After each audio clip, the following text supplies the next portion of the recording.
Hey guys, Hollow1 here. Welcome back to another video, and today we're going to be taking this old, heavily used Lionel 2026, and we're going to be cosmetically restoring it to look good as new. So real quick, I just want to explain why this engine looks a little different now than I did in the intro. I was originally going to use a different format for this video. I was going to do the ASMR style restoration video that's super popular. I did that with some pre-war trains a little while back, and then I remember that it took me forever to make that video, not only to film it, but to edit it, and I just don't have the time to do that for hours and hours and hours a day anymore. Plus, this is the first post-war, well, it's not the first post-war engine, it's the first post-war steam engine that I'm actually restoring, so I don't want to do like a super formal video format, only to have no idea what I'm doing and completely mess something up. So this is the format that we're going with now. I've already started on the cleaning process, that's why the numbers are gone. I'm just using some 91% isopropyl alcohol. I'm just going to go around the whole engine and clean it up to start with. Overall, it's in pretty good shape. As you saw in the beginning, it runs real smooth, which is nice. But I am going to try to clean up the motor a little bit, but I don't really need to do much. The tender, as you saw, is an absolute mess. This is a 2466W tender. And it is in pretty much every piece that you can possibly imagine, and most of the whistle is missing. So yeah, this is probably just going to be a parts whistle for like if I need a relay, or if I want to try to drill out this field, or field block, or whatever the heck you call this thing. I might, oh, that's probably what this will end up getting used for. I don't think I'm going to be putting a functional whistle back in this thing. I also have a 2035 that I'm going to be restoring, and that's the one that's going to get the whistle. So yeah, so the 2466W is just going to be a 2466. This is the shell that goes with it. This is the one that doesn't have the hand railing. I can't find a straight answer in any of the catalogs as to if the 6466W, which is what the 2035 has, or the 2466W is the one that has the handrail. I'm guessing it's the 6466 because higher numbers equals more cost, equals more features, and also the 2035 was just a nicer engine. It was their higher tier item compared to the 2026, so this would probably get the cheaper tender, which wouldn't have that handrail on it. So that's the assumption I'm going on. Feel free to correct me in the comments, and I can just swap the shells if I need to, because both of those tenders are going to get restored. But yeah, also the front truck just continuously falls off this thing. It's done that for years, and I honestly don't know why. This engine, little backstory, is the first toy train I ever got. My grandfather gave this to me when I was really little. I had just built, or I say I had just built, he had actually just built me my first train platform with my dad, and this was the first engine he gave me. He gave me this and the tender and a couple pieces of rolling stock, and that was the beginning of my train collection. So I ran the wheels off of this thing, and it's amazing that it still runs as good as it does, but that's why the numbers were so wrong. They were hand painted over the original decals because I was like 8 and didn't know any better. So that's just what I did because I didn't know how to do decals at the time. But yeah, so overall, this restoration is mainly going to be cosmetic. I do have a smoke unit upgrade kit to convert this to a fluid style smoke unit instead of the pellet style.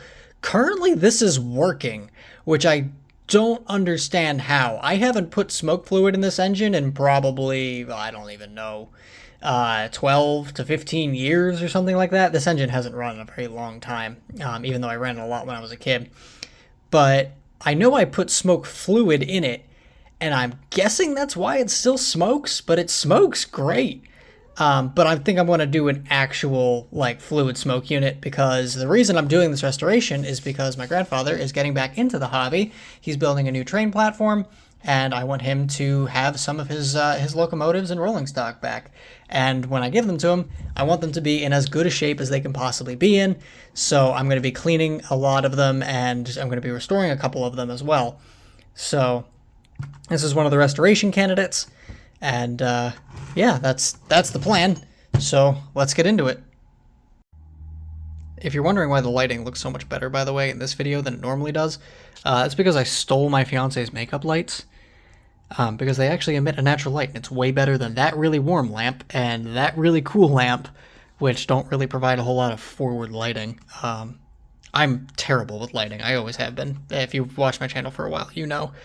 Anyway, current plan for this is I just need to clean it up. I'm going to be going over the whole thing with isopropyl alcohol, which I've already started doing. I just need to continue it. Trying to get all the heavy grime off of this where I can. And then I'm going to take it all apart, which this is the engine that I learned how to take stuff apart with. So I've gotten pretty good at it. But I'm just going to blow the whole thing to pieces and soak it in warm soapy water and attack it with a toothbrush to try and get all of the dirt and stuff out of the corners.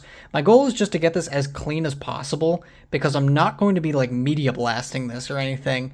So I want a nice clean surface that I can paint on because I'm just going to go over this with my airbrush basically.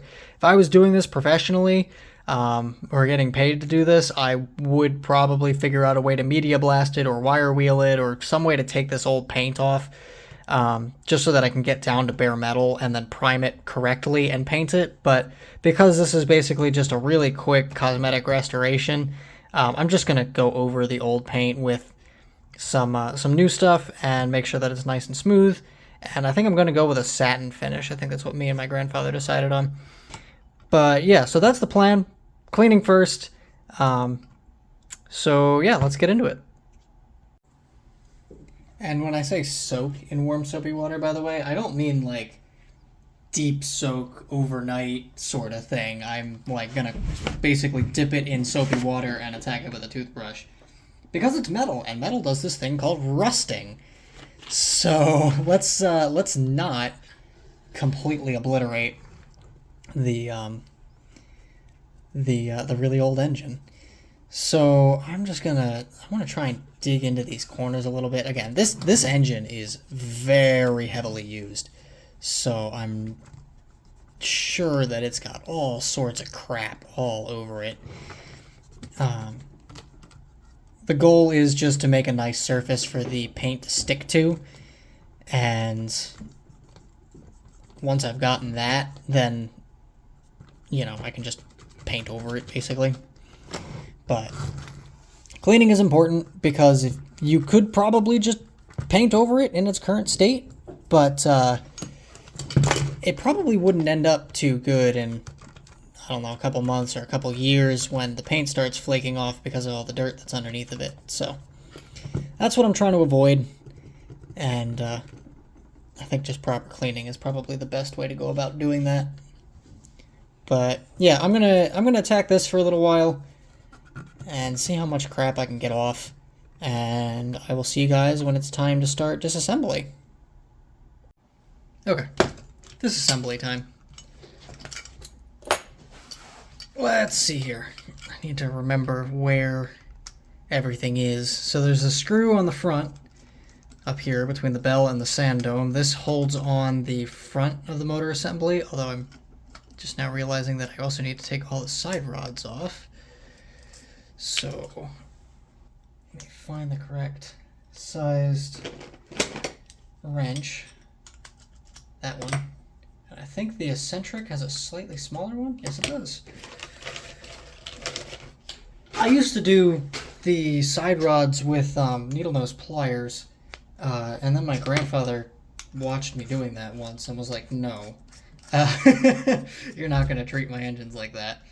So he got me this really nice set, and I've been using this whenever possible, because it just makes everything so much easier. So it is important that when you're taking this stuff apart, you remember where it goes. I did a video a little while back on a pre-war 1666 disassembly and reassembly. I think I did reassembly in that video. But I had a disclaimer in the beginning that I think one of the people that commented on it made fun of me for, of just like, make sure you know what you're doing, basically, before you take it apart. It's not my fault if you take it apart and you can't put it back together, because I can do it. So don't get yourself into something that you can't get yourself out of, is basically the moral of the story. So that's one. Oh, hello. There's the rest of the side rods. That's one side. Keep grabbing the wrong driver.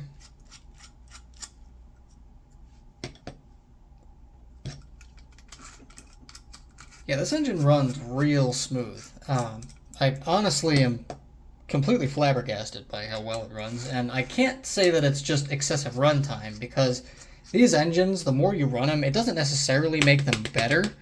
I mean, like, it helps, but it doesn't really improve any particular aspect of the mechanical system in this, other than just keeping it somewhat clean.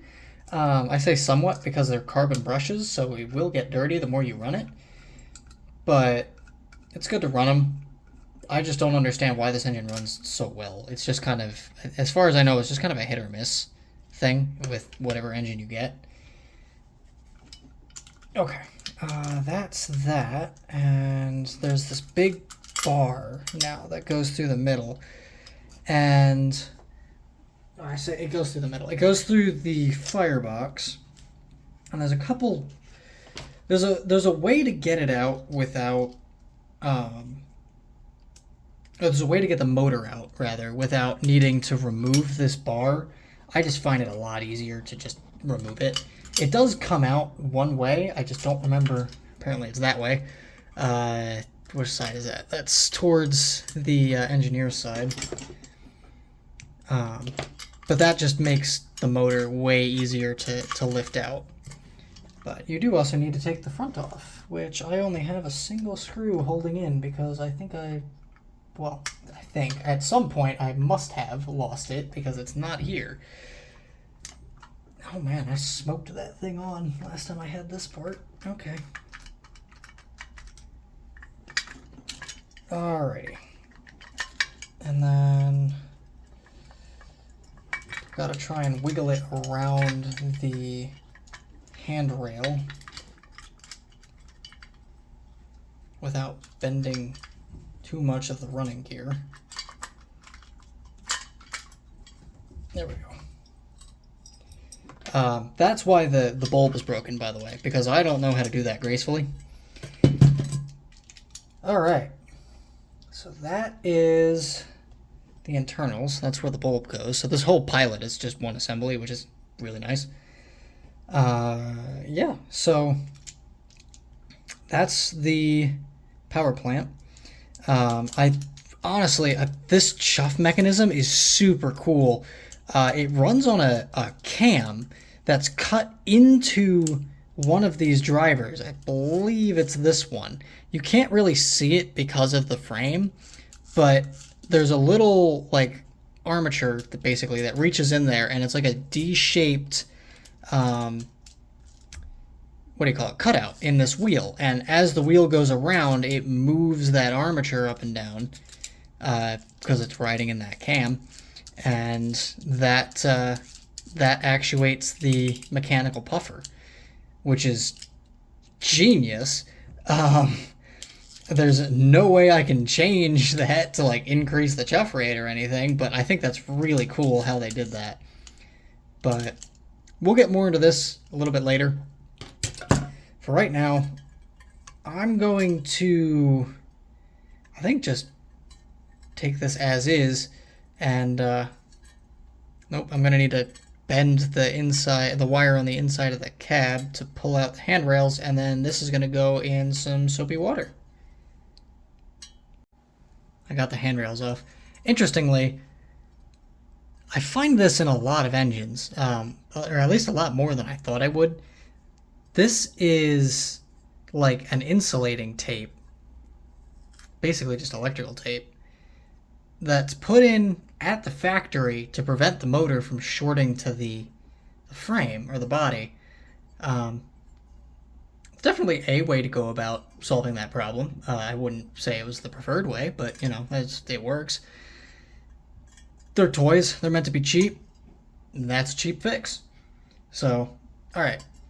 Now that that's apart, here's the handrails. Let's go put that in some soapy water. And probably this guy as well. and then we'll start on the motor. Fresh off the hairdryer, and they look great. The locomotive turned out really well, and the pilot looks way better than it did, and I'm comfortable painting this now. Once I, take off the bits that I don't want to paint. The side rods came out nice. I think I'm going to hit these with a little bit of Scotch-Brite before I do the final reassembly. Front truck came out great. Couldn't do the rear truck because the screw that holds it in is stripped out, and I somehow managed to get it back into the locomotive. But yeah, that's not coming back out, and I'm not going to fight with that. The tender came out really nice. Obviously it looked better wet, but that's the way everything is. But even dried out, like, holy cow, that looks really nice. And you can, like, the Lionel Lions decal is really clean, and it's honestly really good. Like, there's no need to redo it. I'm going to anyway because I have the stuff too. But yeah, that looks really nice. Anyway, onto the motor. Now with this particular engine, this thing's a voodoo box because I'm going to take this thing apart and it's never going to run right ever again. But this is your motor, or your power plant, or whatever you want to call it. It's a really nice self-contained assembly with one catch, and that's that the rotor is actually captured because the drivers were press fit on after the rotor was put in place. So there's no way to get the rotor out, at least that I've found, without either drilling out the stator core or removing, like, pulling the drivers off of their axles, and then you have to figure out how to recorder them. Anyway, there's two main parts of the, well, there's three, but the smoke unit is the smoke unit. I can get into that in detail later when I rebuild it. But there's two main components to the motor that actually make it do what it does. That is the motor itself and the E-unit. Now, I'm sure most of you guys are familiar with this because we all work on post-war engines. This is a great place to get started if you want to learn about mechanics because it's old school. Any mechanical systems like this are really good to learn on. So what this does, this little box in the back here with the lever on it, is this controls your direction sequence. So the traditional forward, neutral, reverse, neutral, forward is this thing. That's what it does. The way that it works is there's an electromagnet up top here. There's a plunger in there, which is basically just a rod, which is attached to a tongue, which has a little hook on it. And that grabs a drum at the bottom. And when you apply power, it pulls that plunger up, which pulls the tongue up, which rotates the drum and changes the contact points on some of the little forks on the bottom. And then when you power cycle it, when you turn off power, it drops that plunger back down, which then slides over the tooth sort of like a ratchet, grabs the next tooth, and then when you power it up again, it turns that drum another rotation. So the drum only turns one way. It's important to keep that drum clean. If that drum is not clean, you'll start to have a whole bunch of issues with the E-unit. And you may also start to have issues with the motor. I learned this with the 2035, which had a really dirty drum, and it wasn't running great, and I thought that it was something with the motor. So I spent a good hour or two cleaning up the motor, trying to make it really nice, put it all back together. It still didn't run. Here, that drum being dirty is what was causing all my problems. So you can clean that with isopropyl alcohol or some other electric parts cleaner, but that's essentially what this does. Now, these are notorious for being very noisy, and the reason that they're noisy is due to vibration. The plunger that I mentioned earlier that sits inside of this electromagnet, if it has too much clearance between itself and the walls, it'll vibrate in here, and it makes a whole bunch of noise. And that's synonymous with post-war engines. A lot of people really like it, and a lot of people really hate it. For some reason, it's very polarizing. But if you want to fix that, there's really two things that I've seen that I like that you can do, and they both involve taking the E-unit entirely apart. So if you want to remove the E-unit, there's a single screw here that you can remove, and the whole assembly comes out, and then you have to just desolder it. But they make tools to pry them apart, and once the walls are apart, you can remove that plunger. And the first thing you can do is you can bend that plunger just a little tiny bit, because what that does is that basically creates an arc inside of this tube, and that prevents the plunger from vibrating as much. Now, if you don't like doing that because it could get the piston stuck, You can also put a rubber stopper in the top of the little electromagnet hole. And what that does is that prevents the piston from stroking all the way. So the electromagnet is now jamming that piston into that rubber stop, which is absorbing all the vibration. It sort of acts like a damper. Now, with both of those methods, it doesn't fix the fact that the tongue on the bottom that attaches to the drum is still going to be vibrating. So you're going to have to deal with that no matter what you do. But it does make it a little bit quieter. The catch-22 of this is that the tighter you make the clearances in here, or the more stuff you add to make it vibrate less, the stickier it gets. So you can either have a super quiet E unit that sticks a bunch, or you can have a really loud E unit that's really smooth. And this one is like right in the middle, which is perfect. So I don't want to touch it. Now, the other half of this piece, or the other half of this power plant here, is the motor. This is an old style universal motor is what they call it. It can run on AC or DC theoretically. I've never tested it on DC. But essentially it's a very simple motor with carbon brushes that makes contact with a commutator, which has 3 poles on it, and depending on which 2 of those poles are energized, creates an electric field or electromagnetic field, which makes which interacts with the electromagnetic field created by the field coil, which is here. That's what's inside of the stator core, and that's what actually enables the motor to rotate. Now, the direction in which the current, the direction in which the current is flowing through those coils changes the direction of the magnetic field, which changes the way that the motor rotates. It also depends on which way you're powering the brushes, but AC power gets a little tricky with that because it goes both ways. So I don't know a ton about motors, I just know the fundamentals. So if I'm getting anything wrong here, please correct me in the comments. I would love to learn probably as much as the people that think that I'm wrong would like to learn. So anyway, the other side of this puzzle is, or the other side of this rotor is this bearing plate. Now, this bearing plate, all it does is it keeps the shaft from falling down. And it's just basically a copper bushing that the rotor shaft rides in. And this is the side that has all the gears on it. So this also controls your gear mesh. And this is all the gears. You can see that it's got a really steep reduction. So it's a really small gear into a really big gear, and then it goes to a bunch of other gears. The 2035, I actually found a catalog. They tout this a lot, where it's like it's got the super reduction system. This needs to be cleaned a lot. By the way, when you clean this out, clean out the inside of this bearing. I've never thought to do this until I watched somebody else do it. He put a Q-tip with isopropyl alcohol in there and pulled out a crap ton of grease. So I'm going to do that. I don't know how much better it'll make it, but it may make the motor smoother because there's less material in there to cause it to bind up. Anyway, this is my Gen Z side, by the way, me talking this fast. So if you guys are keeping up, great. If not, you could set the video to like 75% speed or 50% speed. But I talk quick when I'm excited, and I like working on these Postwar engines because this is what got me started in engineering, which is now what I do as my day job. So yeah. Anyway, here's the brush plate.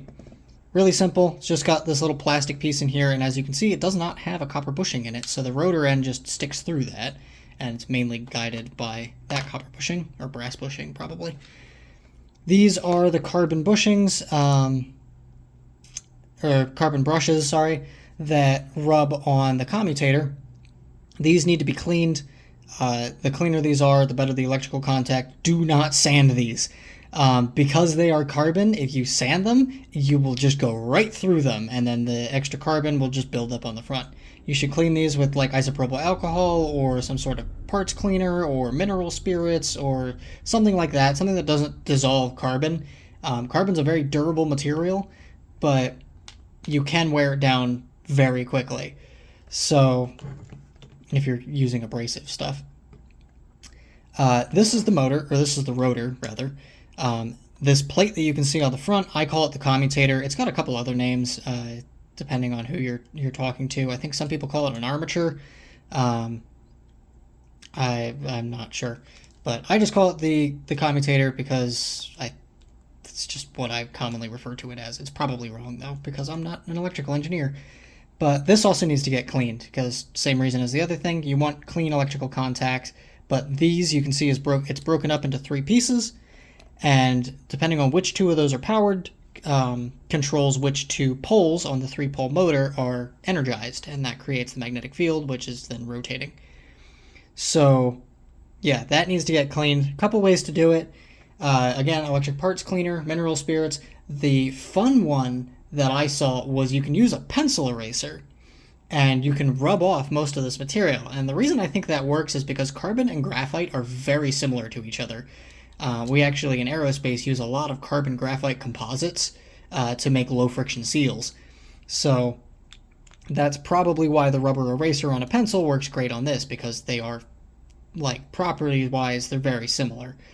So that is, that's how you clean that up. That's what I'm going to do.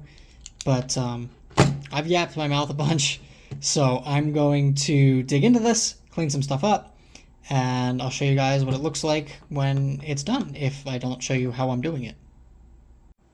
Also, yeah, your hands get really dirty when you do this stuff, so be prepared for that. So that's all the crap that I pulled out of the bearing plate and the inside of these, the brush tubes. So to clean off the brushes, I'm using that same isopropyl alcohol, 91%, that I used for the boiler. I'm just going to take this, and I'm going to try to do this in a way that you guys can actually see what I'm doing, because I'm usually really bad about that when I do this kind of stuff. And I'm just basically going to press it down and twist it and try to rub off as much of the carbon on the front face as I can before I soak it in mineral spirits with probably with that side of the motor. We'll see if I can actually figure out how to do that.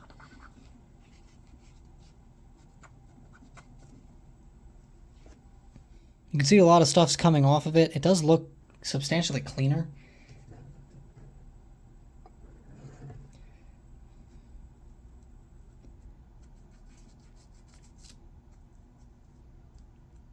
Obviously, you can get new brushes for these. Just depends on, you know, how bad are they, and do you think that they need to be replaced. You can see these are getting relatively short. So they're getting near the time where they need to get replaced, but I think for right now, they are just fine.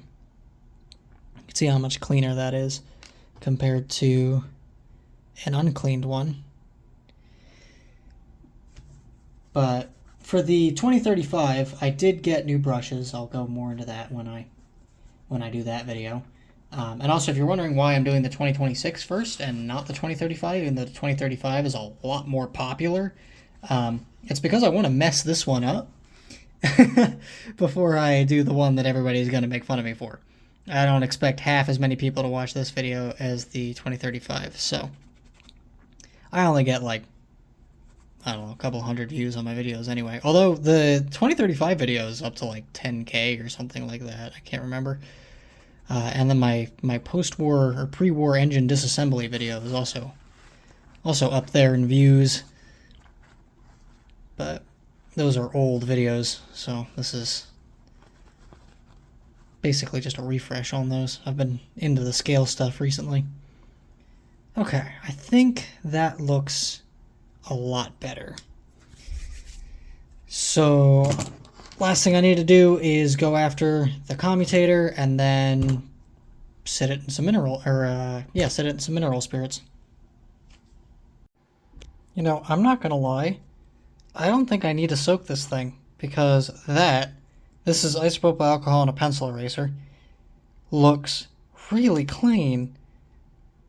So I think I'm just gonna slap this back together and we'll see if it runs any better. Alright, let's power it up, see how it does.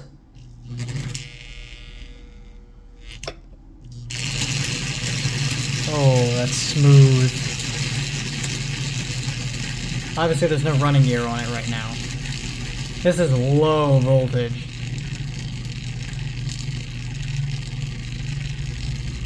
Like I'm at maybe 20-ish on the CW80. That's probably 15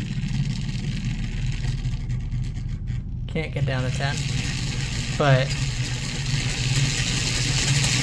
yeah.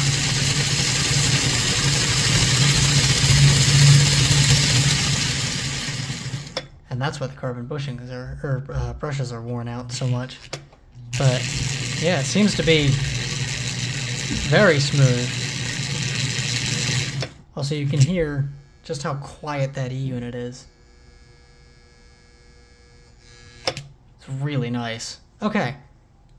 The Voodoo box is still intact. Thank goodness. I think that's it for the... No, I have to do the smoke unit. I lie.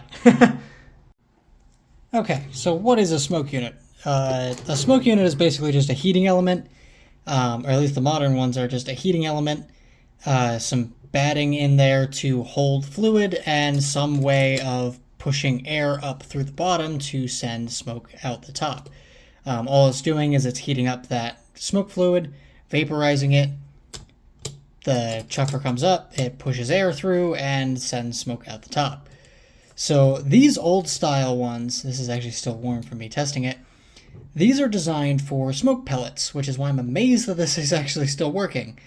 Basically, what they were is they were this solid tablet that you would put down the smokestack, and as it sat on the heating element and started to vaporize, basically, it would slowly deplete, and the piston would come up and it would push smoke out the top.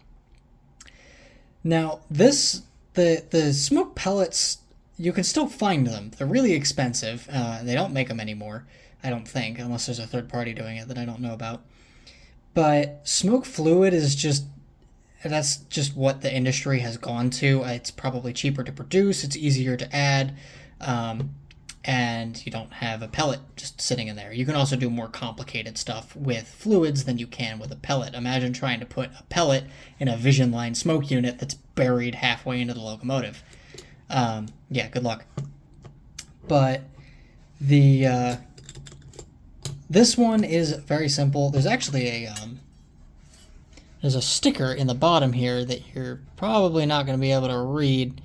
But basically what it says is to remove the whitish smoke deposit from locomotive body, apply a little Lionel lubricant or Vaseline, and polish with a soft, clean cloth.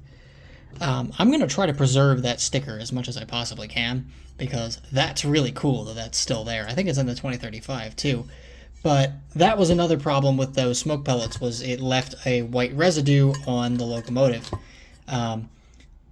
Smoke fluid is, some consider it to be worse, because rather than leaving a chalky, I think, ish material, it just leaves an oil, basically, because that's really all it is it's a mineral oil. It gets all over the engine, and it becomes very difficult to paint after you've done that, which is that's another reason why this is now cleaned, is because I wanted to get all that oil off. So that is something you have to keep in mind if you guys are interested in weathering your engines. Make sure you clean them if you smoke them. If you guys are repainting them in general, do that. And then try your best not to trap any oil underneath of a clear coat or anything like that.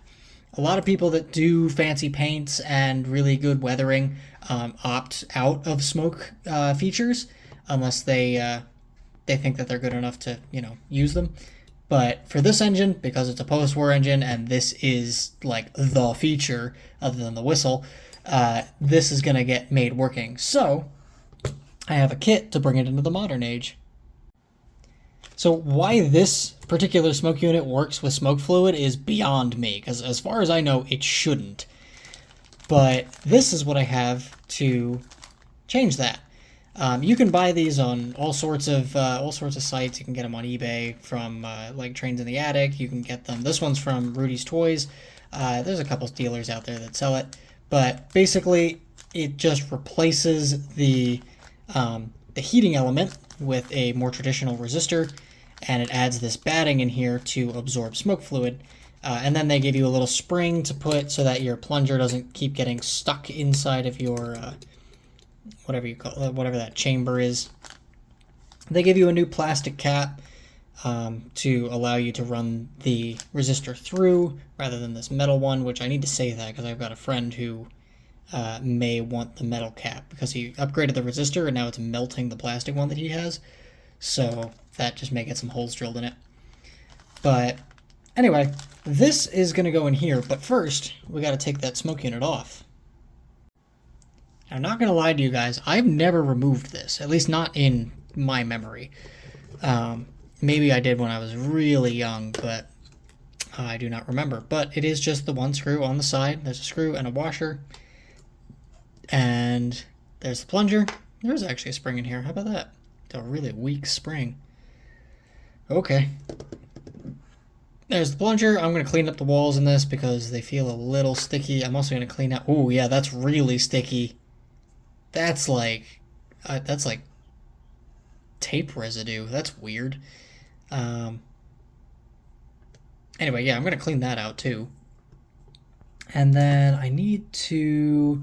Looks like I'm going to need to desolder the heating element, or I can just, you know, because I'm not reusing this, go the easy way and just snip it. And now the smoke unit's free.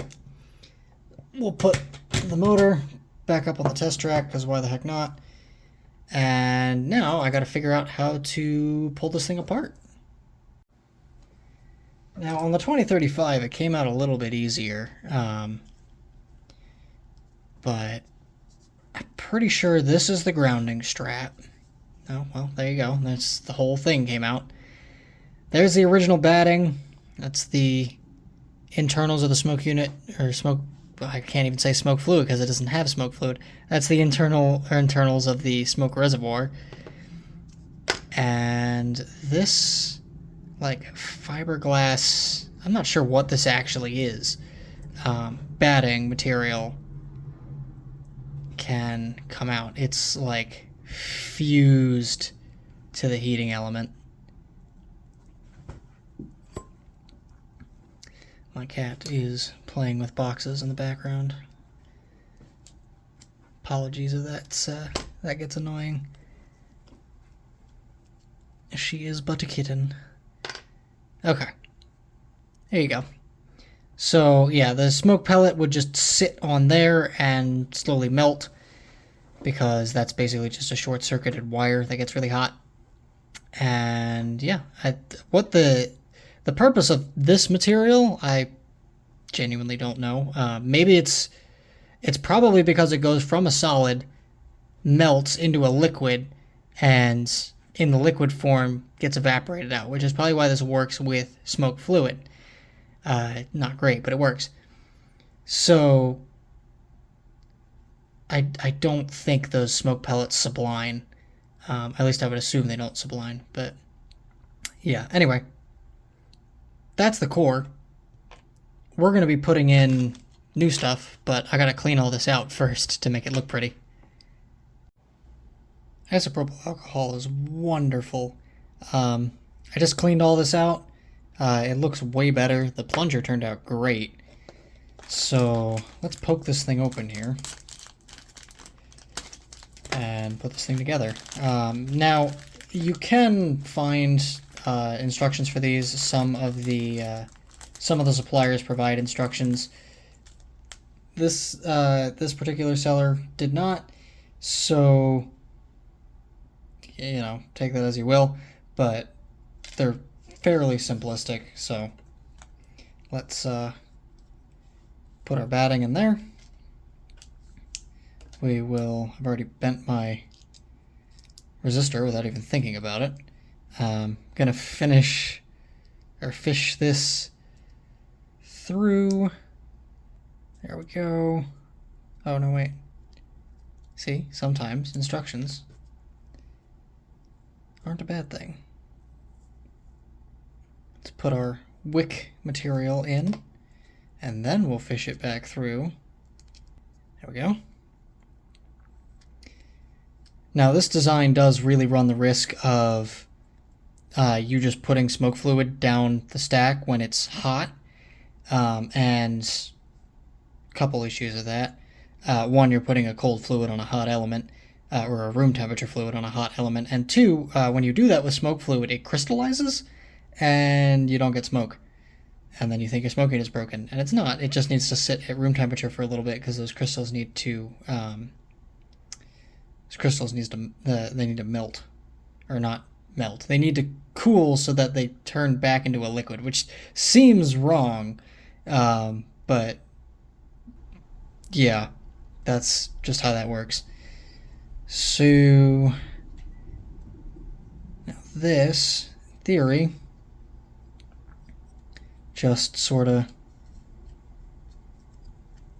gets pressed in like that. And I'm gonna reach in there with a screwdriver and move that over a little bit. And now we can run our leads. So one of these leads will go straight to third rail, and one of them will go to chassis ground. So that's what that is. And then they gave me a little piece of heat shrink, which is really nice. I have to find more of this size because I need this in my life. Heat shrink that's that small. I'm debating if I actually want to use it for this project or save it for something else, but yeah. So spring will sit in here, and the plunger goes in there, and that's going to be the challenge, is getting it on without it catapulting itself off because springs. So, and then this is a little seat that basically just goes on top of the cap there, and it adds some sort of protection between the smoke unit and the top of the boiler. So there you go. That's how you rebuild a smoke unit. I'm sure I'll do a much cleaner video or a cleaner explanation when I do the 2035. But for right now, for the 2026, that's what you get. I did forget to mention, one of the things you should do is you should prime this. It's not usually written in the instructions. It's just something I like to do, and it helps prevent the batting from burning. So all I'm going to do is I'm going to add, I don't know, 5, 6, 7, 8, 9, 10, 11, 12, sure. Something like that. Drops smoke fluid in. Let that soak in for a little bit, and then I will put the cap back on and call that good. And that prevents the heating element from just immediately burning the batting. So yeah, that's beneficial. It also means you get good smoke output for the first, little bit. So if you really want to fool your customers into thinking that you upgraded their smoke unit, that's how you do that. I don't, because that's rude, but I'm sure some repairmen out there probably thought of that years ago. I don't know how, but I was able to solder a wire without completely redoing everything else inside of this engine. Yeah, and then I just ran the ground straight to the mount for the smoke unit, so hopefully that's good enough. I did notice this. This can get stuck, so I think what I'm going to do is I'm going to bend this fork up a little bit, and hopefully that stops that piston from falling enough to get stuck. Alright, let's see how well this works. I know you're not going to be able to see it well. Let's let it sit and warm up for a little bit. You're not really going to be able to see it well because it's a white background, but oh yeah, that's what do I have that's black? There you go. So let's get it moving here.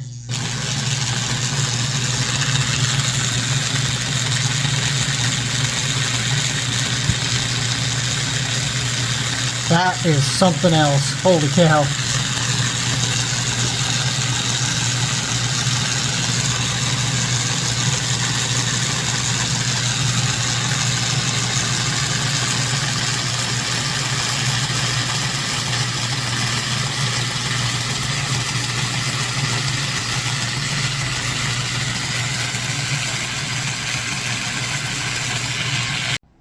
Now that got me wondering, what is the resistance on this smoke unit resistor, and check this out. 3 ohms. I have never seen anything like that before. That is a low resistance, and that also explains why it gets so much smoke output. It's because it's getting so hot, because there's so little resistance that that's basically a short circuit. That is insane. Now, for a little bit of perspective, usually when you have a conventional only locomotive or something like this that's just running the smoke unit directly off of track power, you usually have anywhere from like a 27 to a 32 ohm resistor. It takes a lot to get that thing hot enough to really get good smoke output, so you usually have to get those engines ripping to get any amount of smoke. Now, if you want to upgrade that, usually what I do is I put in an 18 ohm resistor, and that upgrades the smoke output a lot, and you actually can get decent smoke at a somewhat reasonable speed, which is nice. Legacy smoke units use an 8 ohm resistor, but they also reduce the amount of voltage that's going to the smoke unit, so it's not straight track voltage. It's usually anywhere between 5 and 12 volts DC from what I've seen in the legacy engines that I've looked at. TMCC is somewhat similar. It's a reduced voltage into like an 8 ohm to a 12 ohm or something like that resistor. This thing, being a 3 ohm resistor, is just crazy low. Never in my wildest dreams would I put a 3 ohm resistor in any model knowingly. So I'm glad I didn't measure that first, because that seems to work really well. So I'll keep that in mind when I'm doing other upgrades. So it is also worth mentioning, I put a 16 gauge wire in here to run into the smoke unit. I thought that was going to be way overkill. I'm debating switching that for a 14 gauge now, just to give it a little bit more meat, because that's a lot of current that's going to be running through that resistor because of how low that value is. But yeah, so that's just crazy. But as you saw, it seems to work great. So yeah, I'll be doing that on a lot of Postwar engines now. So I've got it going about as slow as I can get it to go. And you can still see it's still making a decent amount of smoke. 9.5 volts. That's nuts. But yeah, so that's going to do it, I think, for the mechanical side. Because again, I'm not doing the whistle and the tender, so this is what it is. And holy cow, I'm happy with that. So that's where I'm going to call it for tonight. Tomorrow I'm going to get into repainting, and we're going to make the exterior look as good as this thing runs. Alright, painting time. I'm going to remove everything that I don't want to be black and is removable, and anything that I can't take off, like the marker lights, the bell, and the whistle, I'm going to tape off. I'm going to try to get the radius rod and the expansion, or not the expansion, like the eccentric rod. I think this is the radius rod. I'm going to try and get those off. They're press fit pins, so they, in theory, can be removed, but I've never done it. So that'll be new territory for me. I can't remember if I said the lighting fixture is going to be coming out. I am going to disconnect the crosshead from the main side rod that I also can't remember the name of. I'm doing really great with this today. Now the tender is where things get fun, because this honestly looks really decent, and the Lionel lines is in really good shape. I do have new decals coming for this. I don't want to take off the stamping until I know the new decals are the right size. I did verify the 2026 ones before I took them off, but I don't have these right now. They're coming in maybe an hour or two. So I'm just going to leave this off to the side for right now. It is very likely going to get repainted, because I think it might look weird if this is a new paint and this is an old paint, but I guess we'll find out, because this is going to get painted last after the locomotive is fully done. And I also got a satin clear, because that's what we talked about doing for the finish. But yeah, I think I can start getting into it. This is going to be fun. I need to figure out how to do this. I can probably just clean off the actual, like, mating surface to the track. I don't think that's going to be too much of a problem, actually. Okay, let's get going. I'm taking these apart, and check out this bit of hardware. And yeah, I know I'm not using my wrenches, but when I turn this, See how much that came up? This is a helical thread. I mean, like, yeah, all threads are helical, but look at that. That's wild. I've never seen that before. Anyway, I did manage to get the bell and the whistle off. And the crosshead was the last thing I had to do. And now I can go paint some stuff.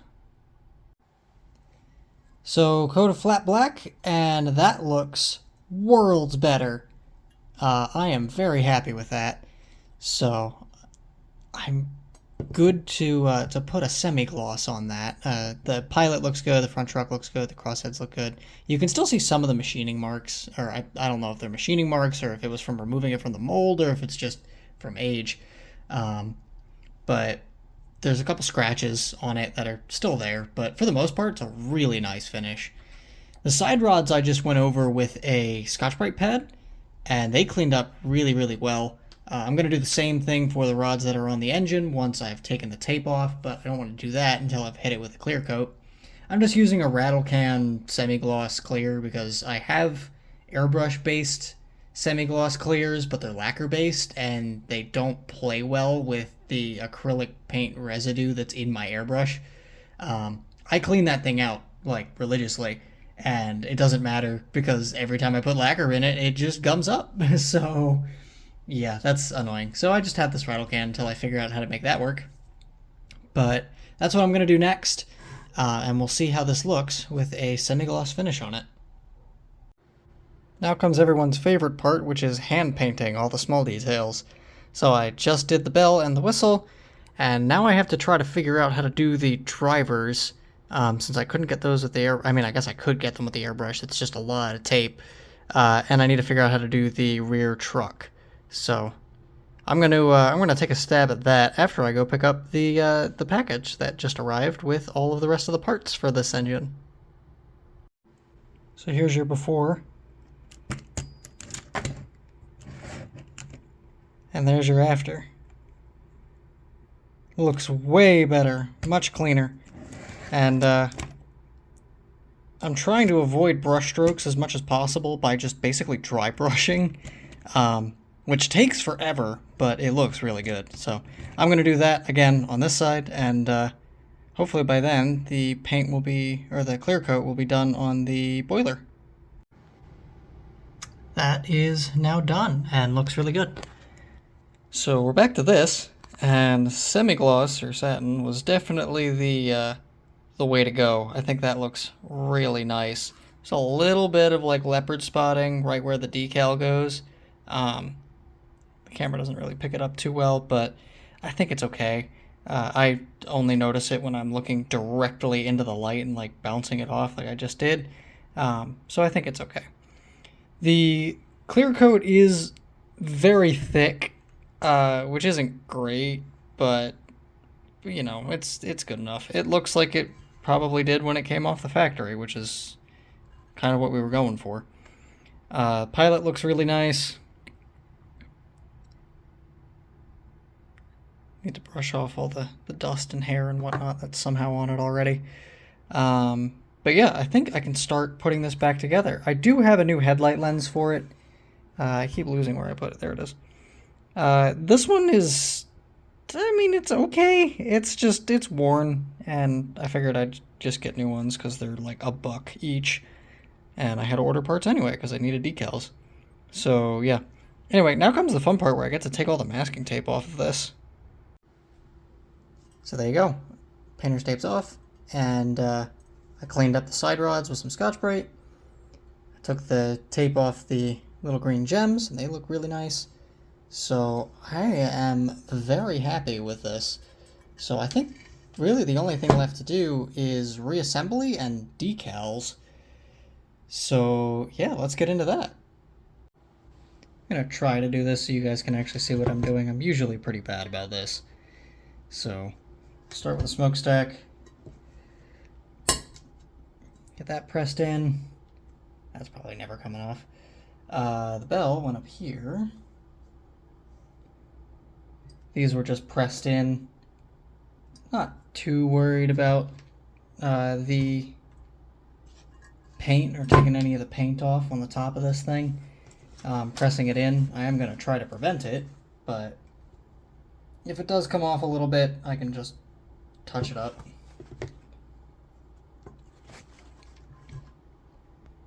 Yeah, it's getting there. I'll press it in better in a minute. Whistle goes in. Yeah, you can see some of the paint's coming off, so that I'll need to touch up now that it's on. Oh yeah. Yeah, I'll need to touch that up. Okay, well, since I need to do that anyway, let's just... Holy cow, okay. Yeah, that's probably about as low as it can go. So that is that. I need my new... one of many pieces I have in here. There's a whole bunch of projects that are happening at the same time. I will show you guys some of the other stuff at the end of the video. There's the new lens. And that just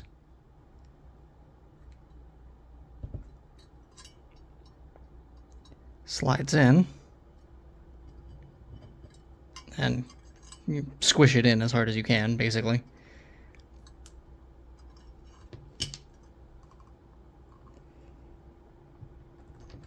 Ooh. It's almost there.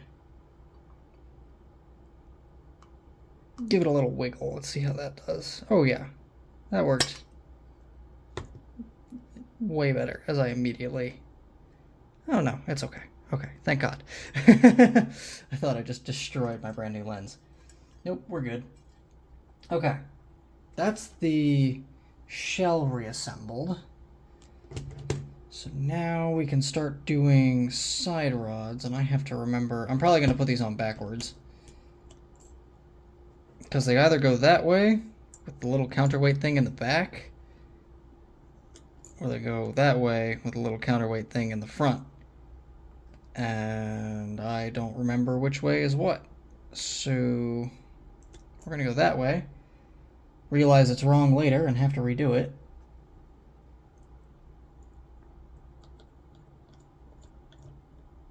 Yeah, actually, let me check that real quick. It does go towards the back. Yeehaw. Okay. Don't have to redo that. Which, it's the larger one, I believe, for the front and the rear.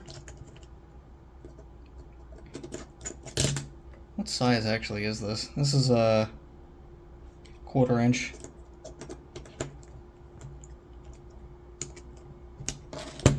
Alright, there's one.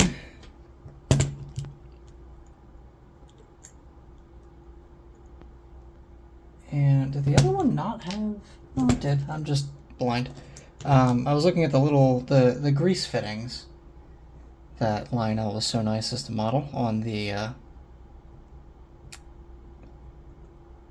these little nubs.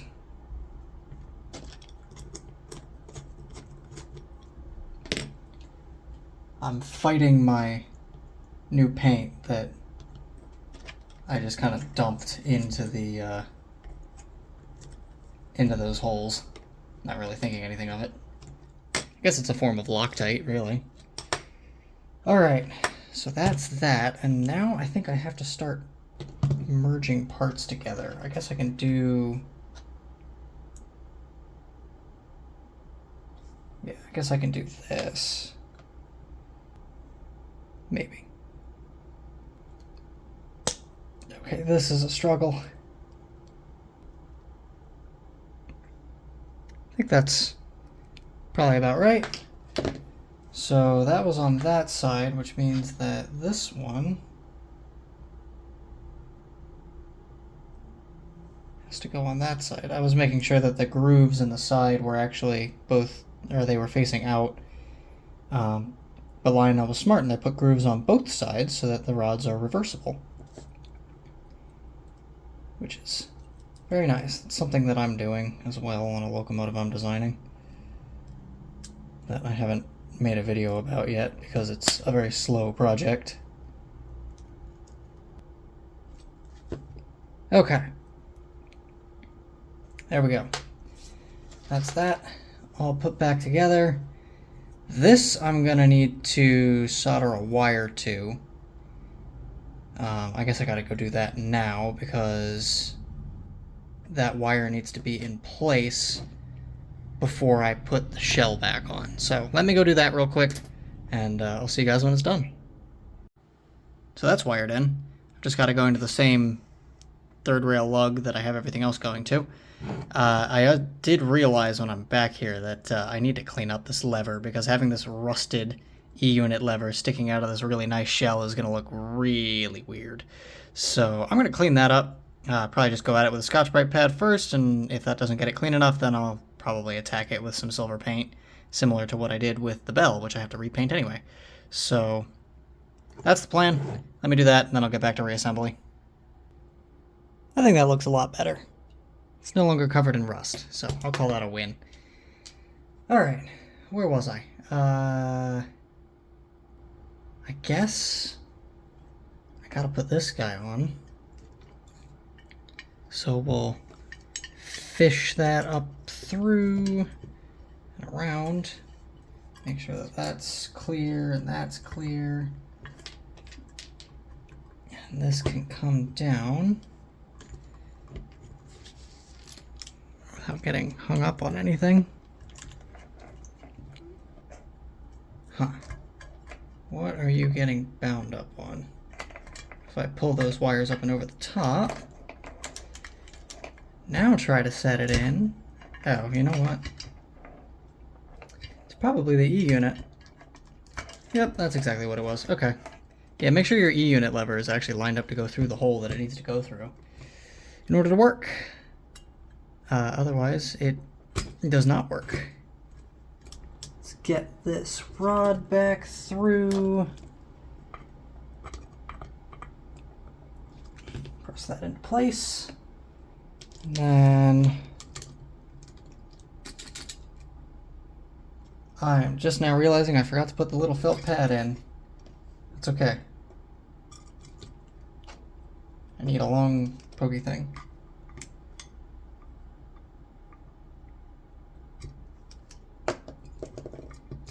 I mean, I didn't forget to put that felt pad in. I don't know what you're talking about.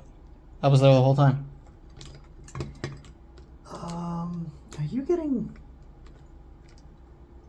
Something feels like it's getting bound up on the front of the block, and I'm not sure what it is. There we go. Okay. Can't really...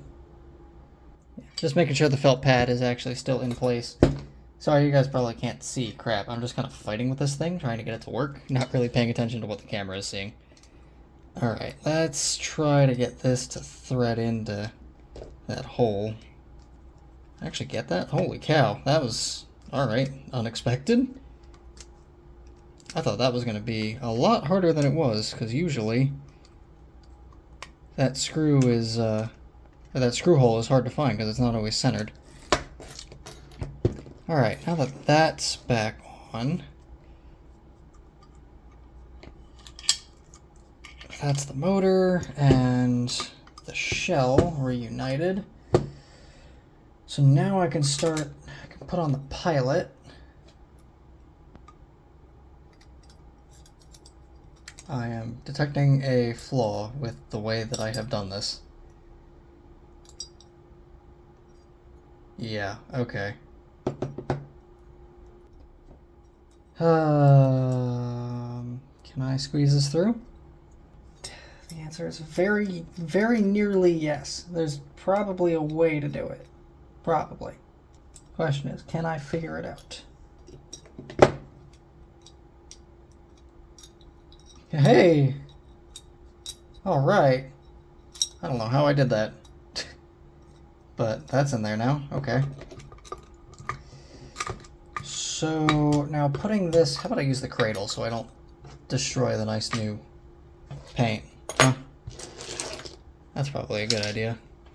There you go. All those people that were just cringing at me for doing it on the hard table when the nice foam cradle was right there, you can stop doing that now. still only have one screw for this, because even though I ordered a whole bunch of parts, I didn't order this particular screw, because I couldn't figure out what it was. Alright, that's that. That's still... It did move, now I got it stuck.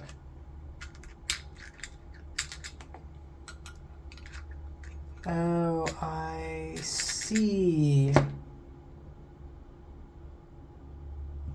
Well, so the that wire that I just spent all that time routing through the pilot does not go through the pilot. Does it? No, it has to. Never mind, ignore me. I just have to figure out how to get it through here without binding up on the smoke unit, which is what's currently happening. And the answer is just by doing that. You just push the wire higher up into the chamber, and now it doesn't get stuck anymore. Alright, these are the crosshead bars, or the crosshead supports, or whatever you want to call them. They get held on with these little guys. It's one down. When you're doing this, make sure that you don't pinch this linkage here, because that will mess you up, and you'll put the whole thing back together and go to run it, and it'll be jammed.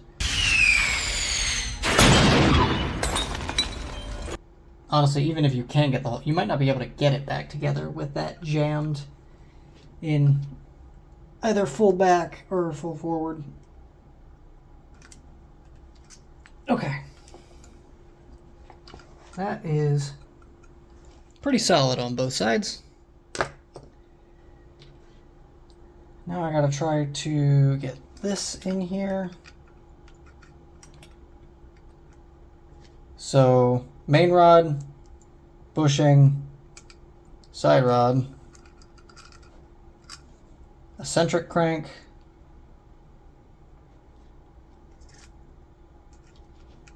and then the screw on top.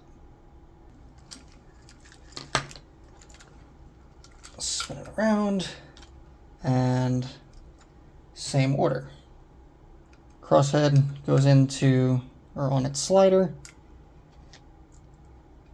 The spacer goes in, the side rod goes in, rotate it around so that I can actually access the thing. Eccentric crank goes on, pointed towards as close to the middle of the driver as you can get for the way that it's keyed. It's supposed to be like 13 degrees or something like that off. And there we go. Spin it a couple times, make sure it's not bound up. Seems to be good. So the last thing I have to do is put the light in and put the handrails back on and the front truck. I also got the bulbs from Rudy's Toys. So that's the part number. It's just this little push in and twist style bulb. So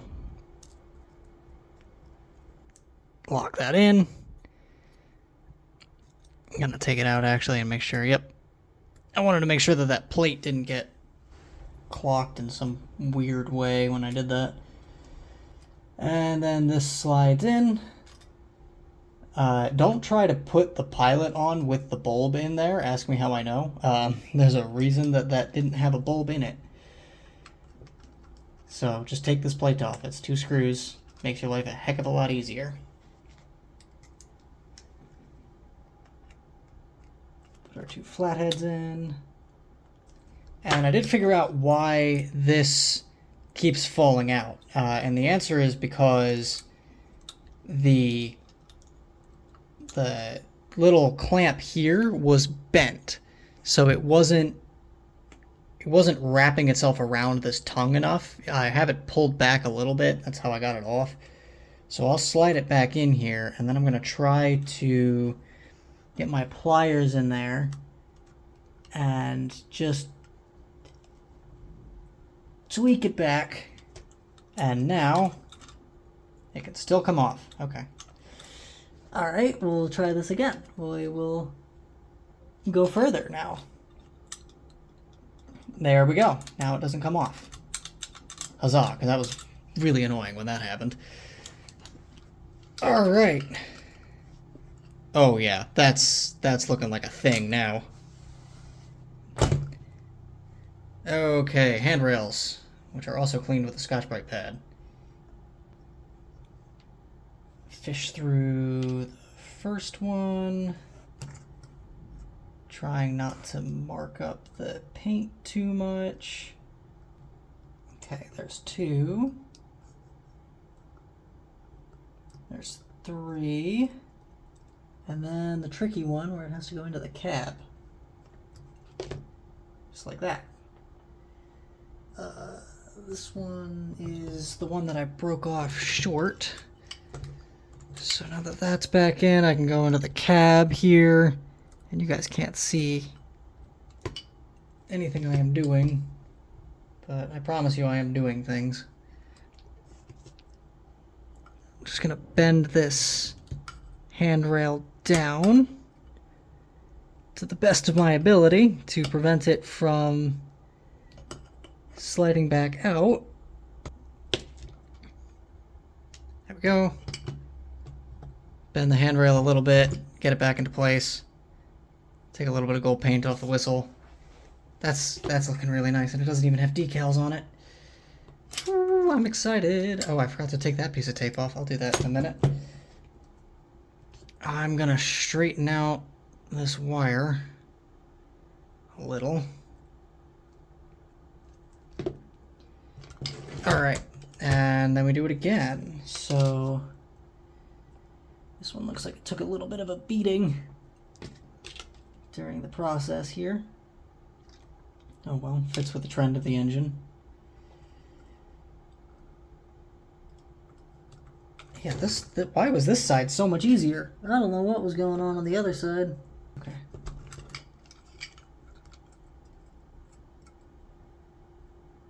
There we go. And then I need to straighten out the bottom there so that that can get fished through the pilot and then bent into place. Sure, good enough. And then in the cab, same story. I'm gonna hold the handrail with one hand. So I'm gonna pin it against the body, and then I'm just gonna go in here with my pliers and just try to bend that as much as I can. There we go. And there we go. Now we have a reassembled locomotive. That was honestly a little bit harder than I thought it was going to be. Unfortunately, I think that difference is just a little too noticeable. So I do have my new decals here. So we'll crack these open.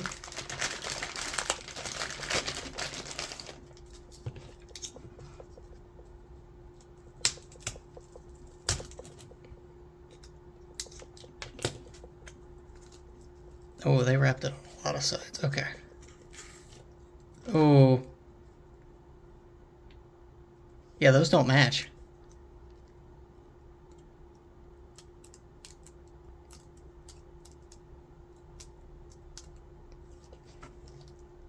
Those do not match one bit. That is not gonna work for this tender. So now I have to figure out how I'm going to protect these letters, the stamping, while still cleaning up as much of this as I possibly can. Because I'm sure you can see in the light, this thing is beat up. It looks decent, and I can probably get the shine. That's actually not too bad. I can probably get the shine to match the locomotive just by putting that semi-gloss on it, because this is pretty well flat right now. But yeah, that makes everything really difficult. So I'm going to play around with some stuff and try and clean this up as much as I can. And then I will probably attack it with semi-gloss and show you guys what it looks like when it's done. I had to take office paper and cut it to roughly the size of the decal because the painter's tape will grab the stamped paint or what's left of it and just tear it off. So yeah, that was intricate, but now we get to find out if I messed it up or if I actually did it well.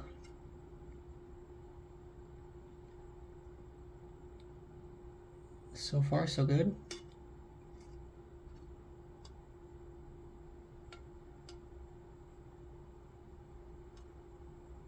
Well, you can see the stripe where it was, but I think that's only because that's shinier than the flat. So when I hit it all with a semi-gloss, hopefully that goes away. Now let's try the other side.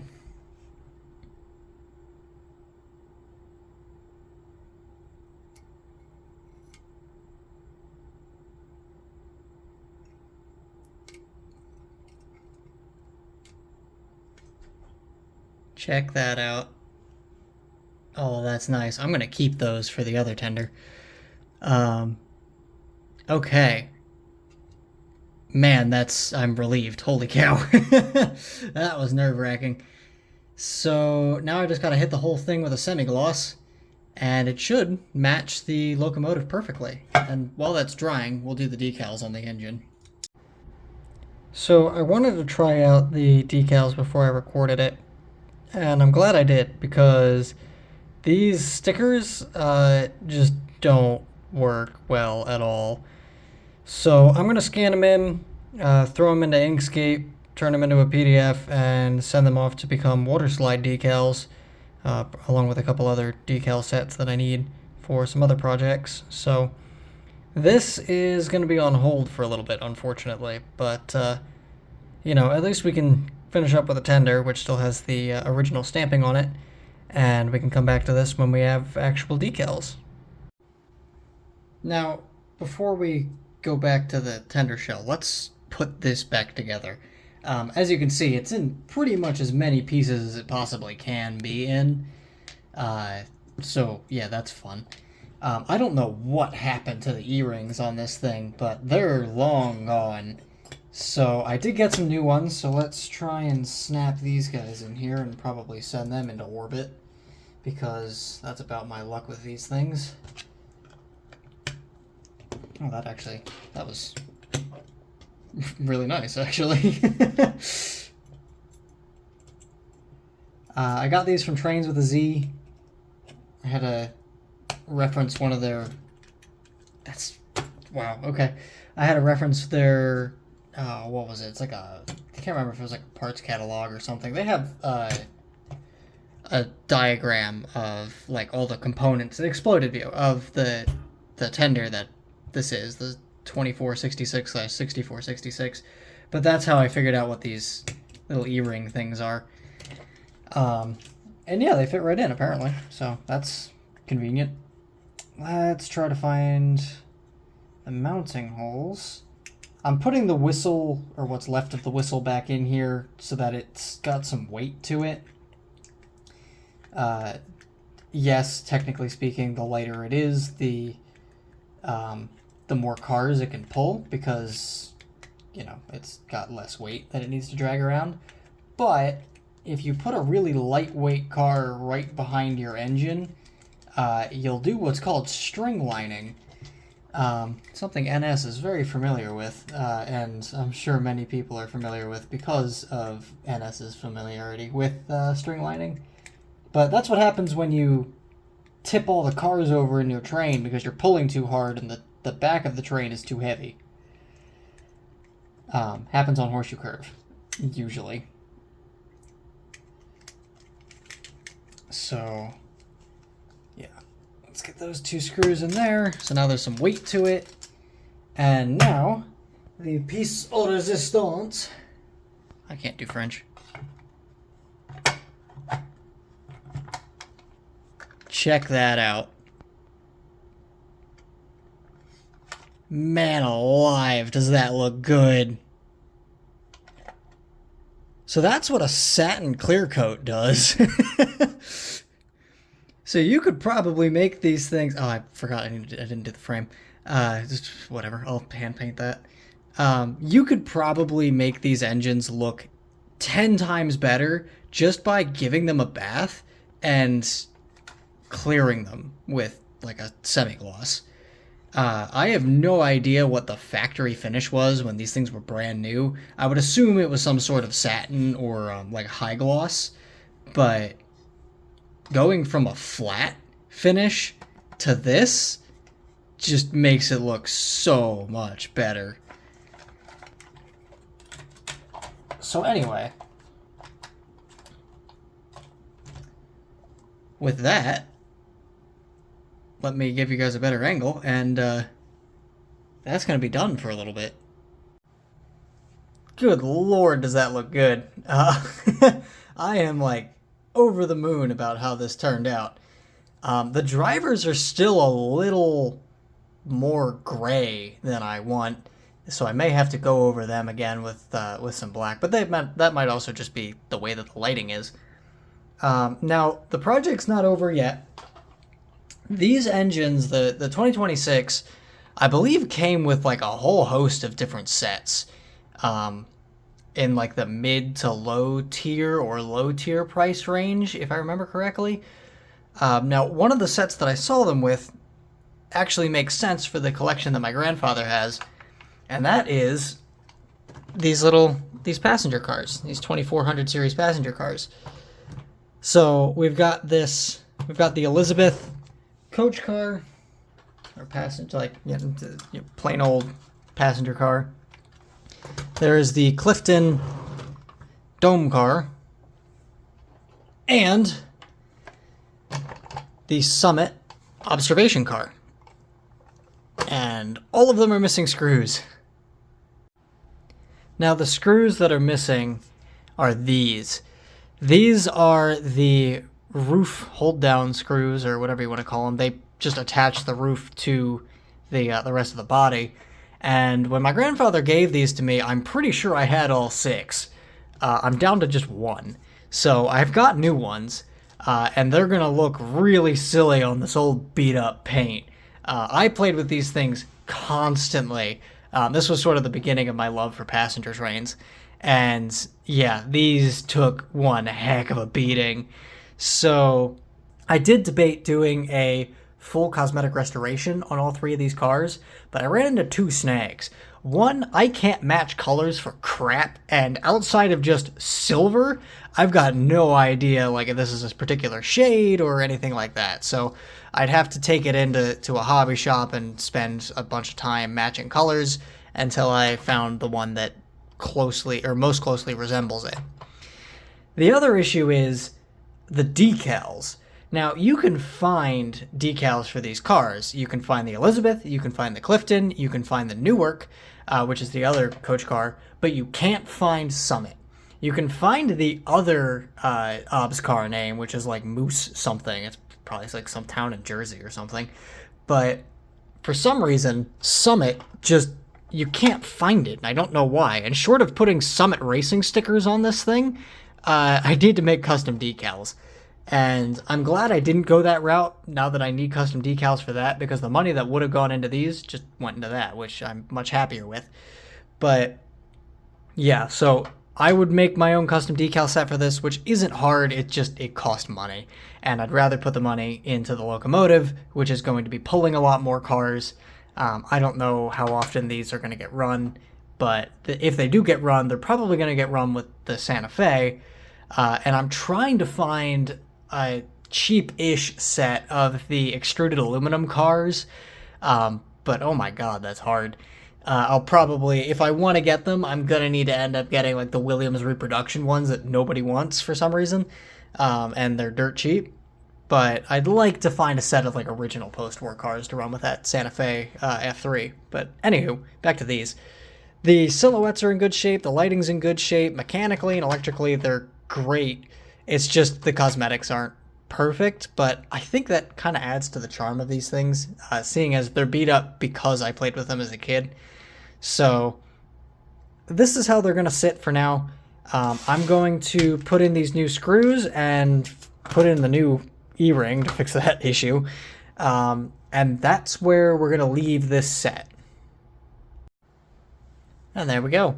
Also, trivia fact, the screw that holds in the frame to the end of this car is the same screw that's used to hold the tender shell to the tender frame.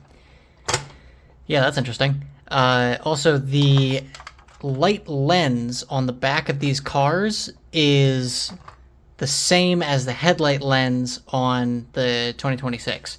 So if you're looking for that part, there's your cross-reference. But anywho, I think that looks really good. So now that it looks the part, let's run it a little bit. I'll show you guys it on the test stand, and then I think I'm going to bring it to the club layout this weekend, and we'll run it on the really nice club layout that's meant for scale stuff.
So there you have it. That was my restoration or refurbishment, depending on how you want to look at it, of this Lionel Postwar 2026. And oh man, does it look good. Functionally, it didn't really need much. It ran great. We cleaned it, and it continues to run great, which is good, I guess. It means I didn't mess up the voodoo box. But cosmetically, this thing shines now. It went from being a sort of tattered, well-loved, and heavily used toy to looking like it just came off the assembly line in the factory. And that was what I was going for, and I think I achieved that. This engine's going to look great running with the 2035 or any of the other post-war engines that my grandfather has on his layout, pulling whatever he wants it to pull. So with that, I think I have achieved my goal here, and I can put this to rest until those decals show up. So this is where I'm going to leave it for you guys. I hope you all enjoyed. I hope you all learned something. I know this video is long. I just did the edit of it. It's like an hour and a half. So whoops, sorry about that. Also, I realized that most of the video I called the rubber stamping on the tender and the passenger cars and the locomotive, I call them decals. They're not decals. They're originally rubber stamps, and I replaced them with decals. But I just kind of use the term interchangeably, which is not correct. So you can feel free to roast me about that in the comments. But yeah, there's a lot to these engines. As I said earlier, these are a great place to start if you are looking to learn mechanics or electronics and you're into trains. Pick up an old post-war engine. Pick up something that's beat up and you want to clean up. Or pick up something that runs great and you can take it apart and tinker with it and see how it works and not have to worry about putting it back together and it not running right. Granted, that's always a risk when you have old engines, but it's more likely to go back together well if you have a good running engine to start with. But anyway, again, I hope you all enjoyed. I'm CWHolo1, and have a good day, or maybe good night in your case. See ya.